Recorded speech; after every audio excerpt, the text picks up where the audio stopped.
That swing is really pissed off at that cabin. Andy, what was that noise? Ah, you pansy. I'll check it out. Yeah, you go check it out.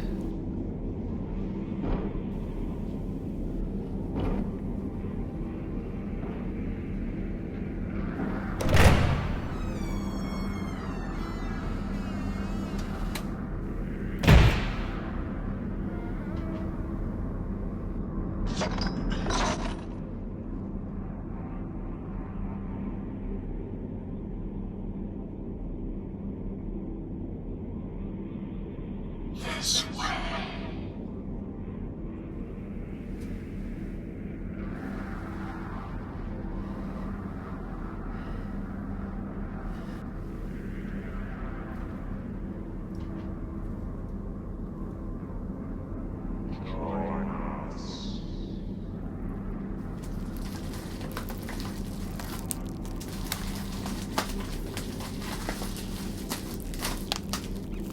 Tatra Amistrovi Hazarta.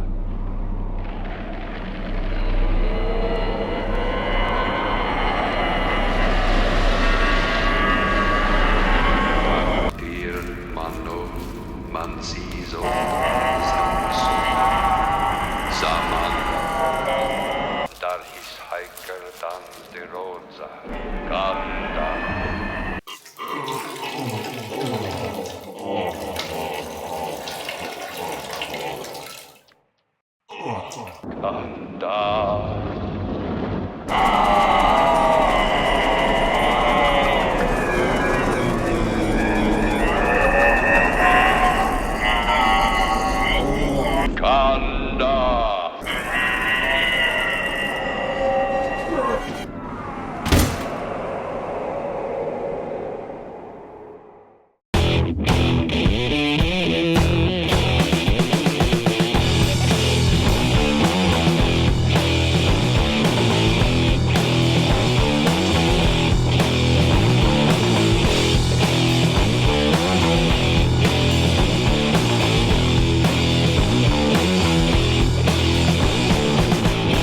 Hello, and welcome to Boots to Reboots. Well, upon discovering an ominous Blu-ray, shotgun, and a bunch of dead cats in my basement, I've decided to tackle the remake of The Evil Dead. Andy, why do we have dead kitties in our basement? I don't know. Let's ask Evil Andy. Evil Andy, why are there a bunch of dead cats in my basement? We're gonna get you. We're gonna get you. Not another peep. Time to go to sleep. What's wrong with you? All day with this nursery rhyme. I'll swallow your soul. You want some soul? Here's a James Brown mixtape. Swallow that. Yeah. Anyway, I guess I'll give a little history to set up this remake. Evil Dead 2013 was the directorial debut of Fede Alvarez. It's a remake of Sam Raimi's 1981 cult classic The Evil Dead. The original spawned a sequel in 1987 titled Evil Dead 2: Dead by Dawn, and another in 1992 titled Army of Darkness. And then for many, many years, nothing. For over a decade, there were reports and comments by Raimi that he was indeed working on an Evil Dead 4, only to repeatedly disappoint the fans when nothing happened. Many had given up hope. Then it was announced that a new Evil Dead was going into production. The catch is that it wasn't a new sequel with Ash, but instead would go with the current trend and be a remake. Fans were pissed, but then trailers and TV spots looked very promising. One issue I had is certain shots from the trailer mirror the original but never appear in the final film. We're gonna get you. Not another peep. Time to go to sleep. So how does Evil Dead compare to The Evil Dead? Let's look at the characters. In the original, we had Scott, Shelly, Ash, his girlfriend Linda, and his sister Cheryl. They're 5 young people looking to have a fun getaway at a cabin. Party down! Yeah! However, the fun doesn't last long once Ash's sister becomes possessed. In the remake, we have Eric, Olivia, David, his girlfriend Natalie, and his sister Mia. Wait a minute. Their initials spell out demon. Already there is a big change. There is no Ash character. The filmmakers agreed that no one but Bruce Campbell could play Ash. The fans would hate a new actor playing the character, and it wouldn't be fair to the actor to try and outmatch or outdo Bruce's performance. Hail to the king, baby. I agree that no one could replace Bruce. What I don't agree with is that they didn't try to create a new character that would be likable in their own way. All we really know about Olivia is that she's a friend and a nurse. She's the first to go, so we really don't spend a lot of time with her. She's the black one, so of course we claimed her soul first. David's girlfriend lasts quite a while, but she does absolutely nothing in the movie until she's possessed. Eric, the teacher, probably has the most charisma out of the group. For some reason, I immediately liked him, and he takes one hell of a beating throughout the movie.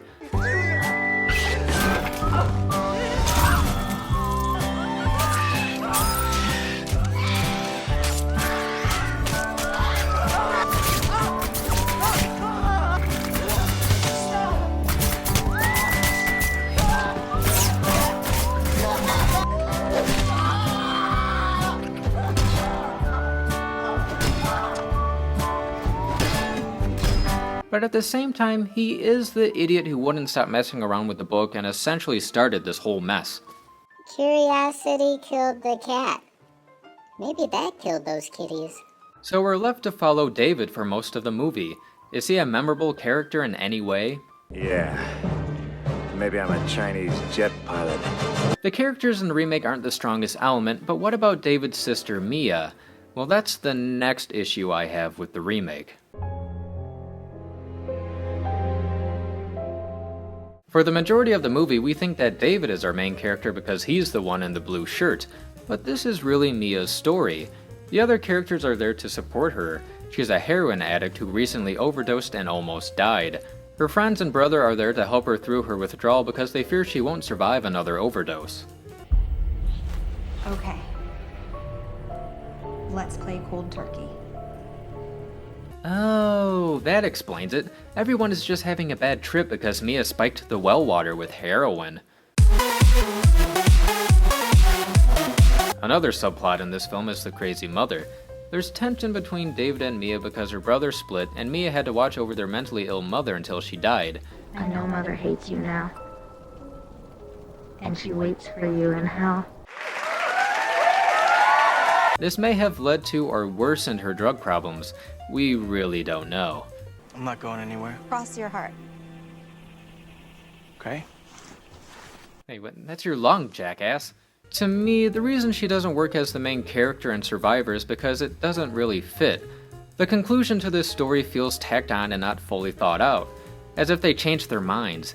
Mia's drug problem serves only as an excuse to get the kids to the cabin. After that, it doesn't play into the story anymore. Mia then spends the majority of the movie possessed, so it's not like we really got to know who she really was. We only got to see the moody, bitchy drug addict in the beginning. She's then possessed, causing all of her friends' death, and is then reborn and becomes the hero? Wow! It also felt out of place because Mia suffers a lot of damage throughout this movie. She boils her skin in the shower, cuts her tongue in half, and suffers various other injuries. However, at the end, she's perfectly fine. The regeneration thing doesn't make sense. Would Natalie get her arm back if she wasn't possessed anymore? I doubt it. The rules in the film aren't logical and are only enforced depending on the situation.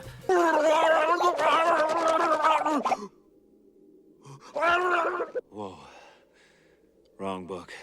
So during the last 10 minutes, we have to watch Mia, a character we hardly know, fight the Abomination. I saw the Hulk fight the Abomination once. The original Evil Dead wouldn't be the same if Ash died and Cheryl lived, and it doesn't work here. If they wanted to do something different, then they should have flipped the brother and sister roles. Mia could still be there because of her drug problem, but David should have been the possessed one in the cellar. That way it's a spin on the original's dynamic. Mia is the main character, and it makes sense from a storytelling standpoint instead of feeling out of place. That way Mia's drug problems play out through the entire film instead of being dropped. because not only would her character be battling withdrawal, but also her possessed brother and friends. Imagine the Deadites toying with Mia's mind and using her drug addiction against her. They would be two huge obstacles for her to overcome, and she'd be a stronger lead for it. Ultimately though, David or Mia are not a suitable substitute for Ash. That can't be good. Oh, what the hell, evil Andy? Oh. Go to commercial. Go to commercial.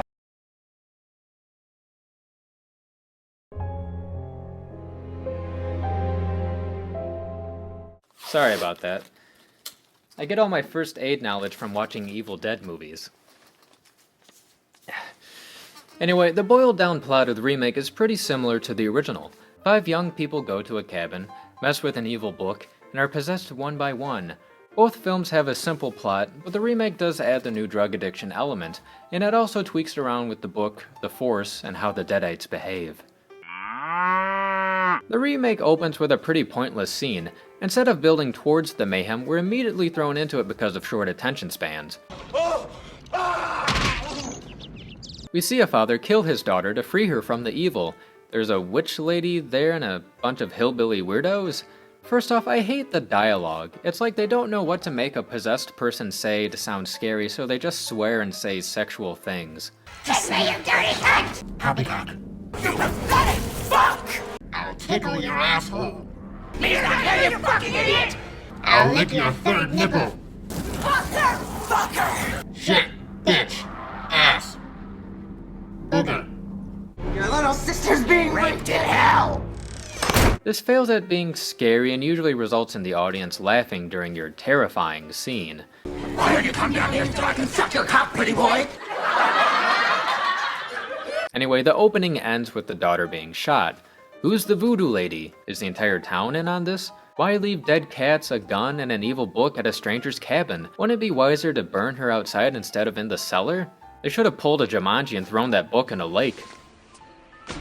Why were they even in David and Mia's family cabin to begin with? So many unnecessary questions. You could honestly cut this opening scene and it would have no impact on the film at all. I'd be okay if the film started with this shot of the trees. Go home, camera guy, you're drunk. Speaking of the basement, when our characters arrive and discover all this weird shit in their family's cabin, why don't they call the cops? If I found dead animals, a gun, creepy artifacts, and signs of arson, I'd phone the authorities. I'd be thinking, what if this crazy Satanist came back? The next thing I'd like to talk about is the homages to the original. The remake opens with the sound of buzzing flies, while the original ended with the sound of buzzing flies. Instead of the tree rape scene, we get some weird vomit thing going into Mia. The abomination drawing is pretty similar to the poster of the original. You have a montage, the bearing shot, the faucet shot, and the force shots, which I was disappointed by the lack of force shots. These shots were a constant reminder of the evil lurking in the woods. In the remake, we really only get maybe 2 of these shots towards the beginning, and then they never appear again. Natalie cuts off her hand, and Mia also loses her hand, similar to Ash in Evil Dead 2. You have a possessed person singing a creepy lullaby. That diamond ring turns bright. My sweet baby, alright, every day. And it wouldn't be a Sam Raimi movie without his 1973 Oldsmobile Delta 88 that has appeared in really like all of his movies. Say hello to the 21st century. Which this shot has led to some speculation that maybe this remake is more of a sequel or a spin-off. It could just be a cameo and a nod to the fans, but if they really wanted to, they could say that yes, that is Ash's car, left over from when he went back to medieval times. Also, say this was the same cabin from the first movie, why would Mia's parents buy a cabin and leave a rusty old car to sit there? Maybe I'm just overthinking and complicating things, the car is probably only there as a wink.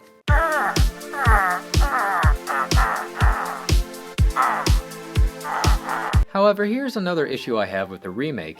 It borrows a lot of sound clips from the original. Bodily dismemberment. Bodily dismemberment. Bodily dismemberment. It took me out of the movie. I was like, hey, that's Scotty's voice. We're gonna bury her. We're gonna bury her. And that's Cheryl's voice. We will take you. And that's the original recording of Professor Nobi playing during the end credits. It is entitled Naturan de Manto, roughly translated, Book of the Dead. Even the Join Us is the same and felt used in a random spot.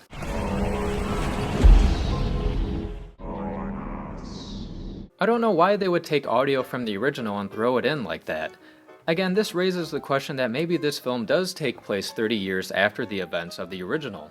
That is the stupidest thing I ever heard of. Like I previously mentioned, the remake has a solid middle, but the opening is tacked on and so is the ending.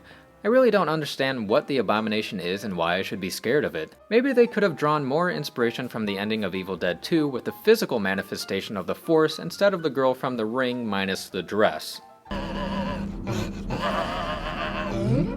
I wish the ending drew inspiration from Raimi's original idea to end Evil Dead. You had this stupid cheesy necklace that Ash kept getting distracted by because it was a gift to his dead girlfriend. Originally, Raimi wanted Ash to use the glass from the necklace like a magnifying glass so he could burn the book using the rising sun. They couldn't get it to work right and abandoned the idea.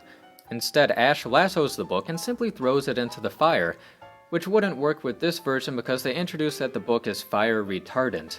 The book prefers to be called Fire Handicapped. The necklace really doesn't need to be in this version because it serves no purpose. It's only there because it was in the original. I thought she ripped that necklace up.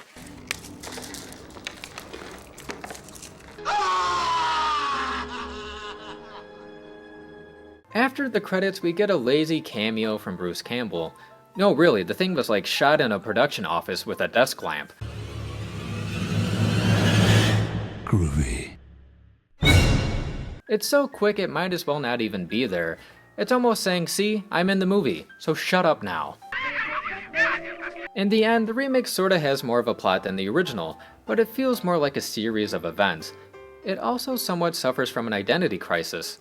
Is it a remake, sequel, spin-off, or a PSA secretly telling me not to do drugs?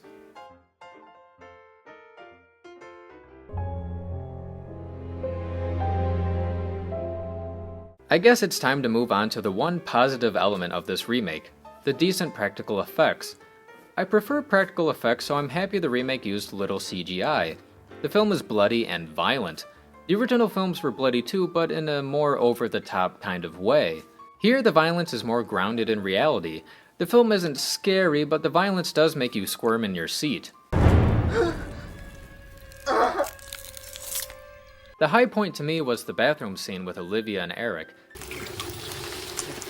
Are you okay?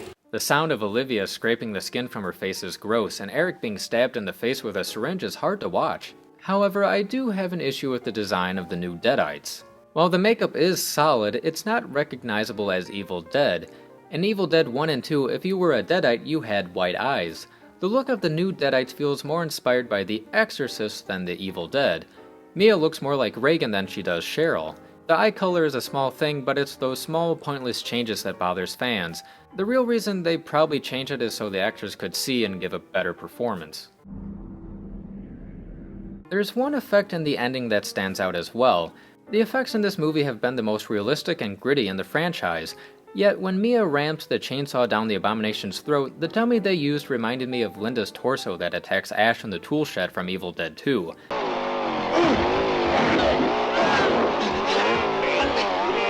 It looked really fake and was clearly a dummy. It just felt out of place compared to all the other top-notch effects in the movie. Overall though, the effects are awesome, and without them this remake wouldn't have been as watchable.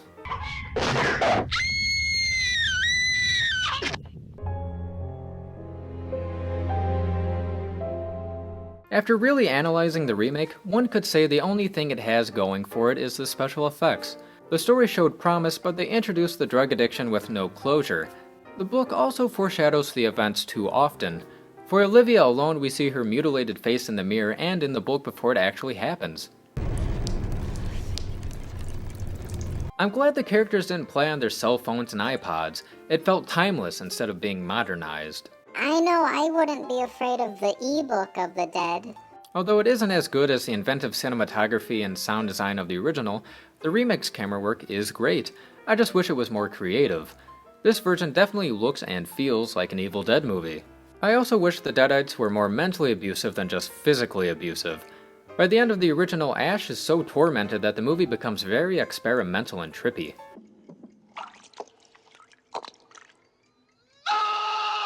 So does this deserve the boot?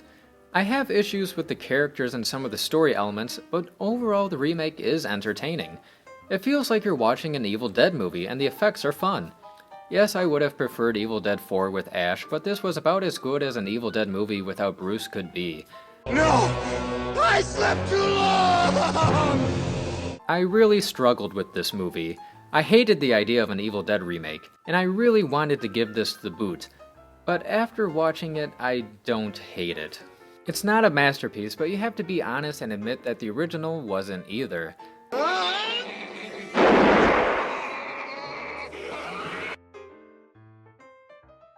Therefore, the remake of Evil Dead is surprisingly safe. Here's hoping this actually leads to the planned Army of Darkness 2 with Ash and Mia teaming up. What isn't safe is Sam Raimi's Spider-Man 3.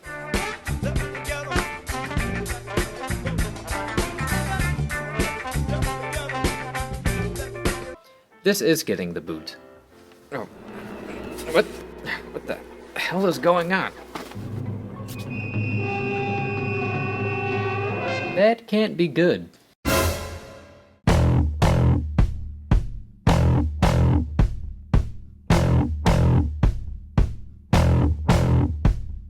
I'm sorry, but the venom in this movie really let me down. It's okay. You're getting your own spin-off soon.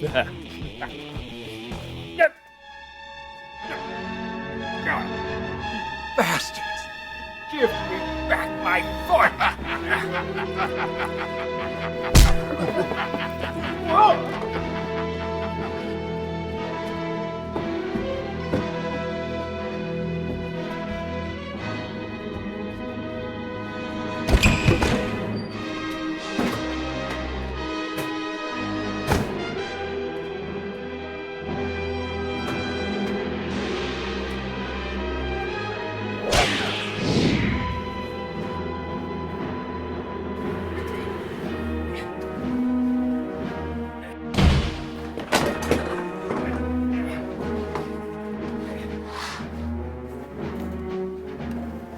Cut it! Cut it! Cut it!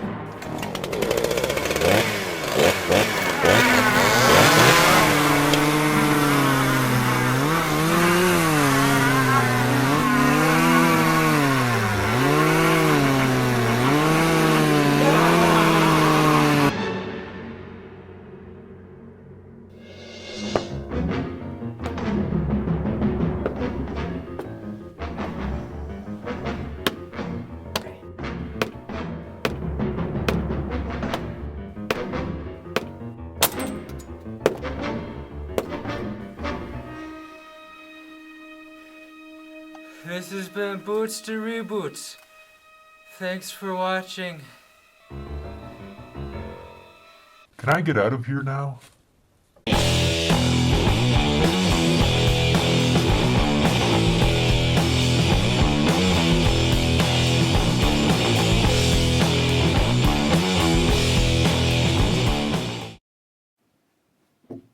What the fuck?